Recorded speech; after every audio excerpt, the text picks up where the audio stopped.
Welcome back to Yahoo Finance Live. I'm Alexandra Canal, joined by Josh Schafer, Pras Subramanian, and Matt Kohrs from the Matt Kohrs Show on YouTube. Matt, you picked a good day because we have a lot to talk about with Disney extending Bob Iger's contract by another 2 years through December 31st, 2026. That contract was originally supposed to end at the end of 2024. Now, 2 years later, there's a lot to get done, Disney says. It still says that the succession plan, who comes after Iger, that's still a priority. But you have to wonder, who could that be at this point? And is Bob Iger ever truly going to be ready to step down? There have been rumors of some internal candidates, some external candidates. But this is a big decision for this company moving forward. Well, and it seems like the extension, at least just looking at that part of it, makes sense when you think about timeline for some of the things they're trying to do right now, right? When you talk about maybe bringing sports on ESPN a la carte to a direct-to-consumer platform, when you talk about what are they going to do with Hulu, when you talk about some of the stuff we're going to get into about the linear networks, but big things happening at Disney that Bob Iger is putting into motion, it didn't really make sense when you think about the timeline for him to then be done in a year. So I think just overall, this kind of maybe fits what the narrative was a little bit more. I think it's a reassurance for investors here, right? Coming after that kind of surprise move when Bob Chapek was kind of let go and Iger brought back kind of like he returns, right? So he's back now, new 2-year contract. We're not surprised to see that. But I mean, is there any talk of who could actually, who is in that succession plan? We just saw a full screen. Some of the internal candidates, Dana Walden, who leads the entertainment division, Josh D'Amaro, he leads the park division. Could they bring back Kevin Meyer, potentially? There's been the Mattel CEO has been rumored. So there's talk. Tom Staggs, they let him go too. Right, exactly. Bring in, people go and then they come back at Disney clearly. But like Josh was saying, there's so many issues at this company that although succession probably is and should be the most important thing, it sort of feels like it's in the back burner given all these pressing issues. I personally, as an investor in Disney, I want Bob Iger there right now. As a famed business operator, I feel more comfortable him pulling off whatever's going on Hulu, ABC, ESPN. So feeling pretty positive about it. And really, even if you look at the stock, it's not a bad opportunity here. About $10 of downside to serious support and quite a bit of upside. So who's leading the helm of the ship, and he's obviously a proven record of doing it before. I think the next 2 years could be pretty exciting with him. All right, Matt, I want to get your take on what he said about linear networks then. I'll read the full quote of part of what Bob Iger told CNBC in this interview that was sort of the headline of what came out of this. He said that we are expansive in our thinking about the linear business, and we're going to look expansively for opportunities there because clearly it's a business that's going to continue to struggle. You look at the linear networks revenue, down about $1 billion in the most recent quarter compared to last year. Just what do you make of if they were to either scale back linear networks, get rid of linear network? What did you make of the comments overall there?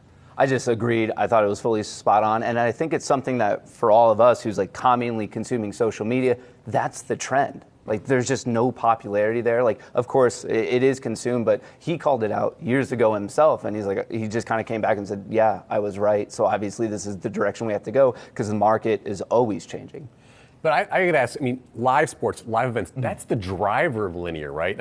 Is he basically just kind of hiving that off into ESPN and then ABC Family, all the other stuff is kind of on its own? He basically said he wouldn't define what the word expansive means, but you can surmise that probably that means unloading some of those assets, selling them off. The big question, though, is who's going to buy ABC? He himself said that the linear network business as a whole is broken. The distribution model is broken. So who's going to snatch that up? I don't know. Yeah, you would think that maybe, I guess it's like most things, there's some parts that maybe are attractive. When you think about live news or something, I think there's always probably room for some aspect of that in these streaming services because you're going to want some sort of news to go with what you're building out if we fully were to get rid of cable, right, or you get rid of that part of it. But I think when you think about sports, it's interesting to think about what they want to do with ESPN Plus and go to bringing all of the sports and bringing live sports on ESPN Plus because that's when they've seen the most subscriber growth in the past. Yeah. Is when they brought NHL games to ESPN Plus,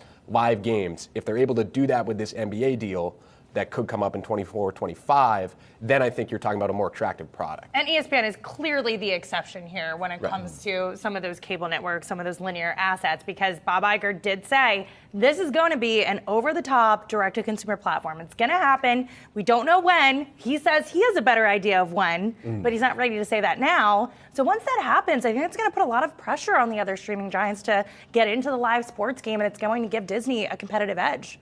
Yeah, I'm sorry, do you want to? Oh, no, I just agree without a doubt.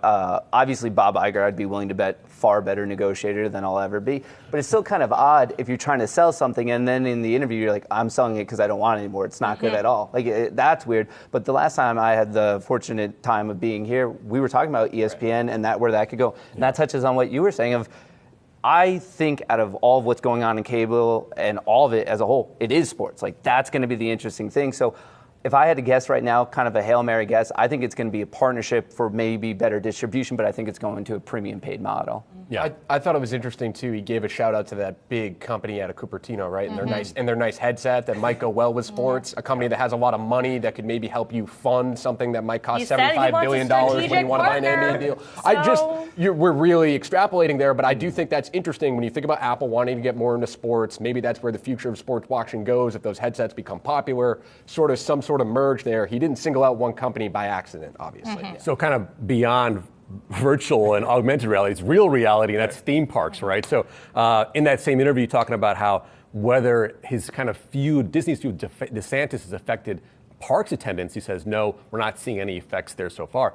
And I'm not really surprised by that if you think about it. I mean, what parent is going to tell their kids, we're not going to go to Disney this year because it's too woke? No, the kids are going to say, we're going, I'm going to throw a fit if we're not going to go. So they went, right? So the attendance is still happening there. I think for someone like a DeSantis, you're taking on the state's largest employer there with Disney. And I think it kind of hurts his sort of business bona fides to go after Disney. And then now with Iger back, he's a formidable guy to deal with. If you're DeSantis and you heard the news that Iger's on for another 2 years, you have to be like, oh, I thought he was going to be out way sooner. Through the election, yeah. Exactly, because this is a feud that's not going away anytime soon. But in regards to the parks, there is a slowdown. The company did say that park attendance is going to, slow down a bit towards the back half of the year due to a variety of factors. That's something that analysts have called out. It'll be interesting to see in the upcoming earnings report in August whether that was the case and what Disney is guiding towards in the future. But Bob Iger, he is very bullish on the parks. He thinks they have a lot to offer. And it's really the one true area of Disney where they get a lot of data on all of these attendees, all of the fans, and that could trickle into other areas of the business as well. You wonder where it relates to original content too, right? I feel like that's been a big part of the conversation when you talk about Disney trying to turn itself around right now and maybe coming back to some better original content. It seems like a lot of people have been harping on the original content not being as strong recently. How does that relate to then new rides you can build out and sort of get to that next generation?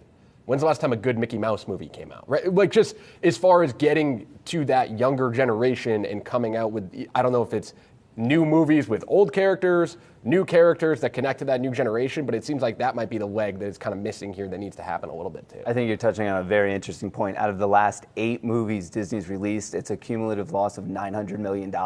So that could be an interesting focus if they pull that around and then tie it in with the parks to kind of drive more people showing up. Definitely a problem that has to be at least addressed. Is sort of the Marvel train kind of slowing down? Is that what's happening here? I mean, we're just getting too Marveled out, too Star Wars out? Yeah, I think when Disney Plus was launched, there was this rush to create as much content as possible. So these creators, they were pumping out Marvel series for TV that they haven't done before. They focused on films. They were also doing the same with Star Wars. And that's something Bob Iger brought up. He said creatively, we weren't hitting the mark. We were pumping out way too much money. So they are going to be pulling back pretty significantly on that content spend. So it seems like the focus here is quality over quantity on the content side moving forward.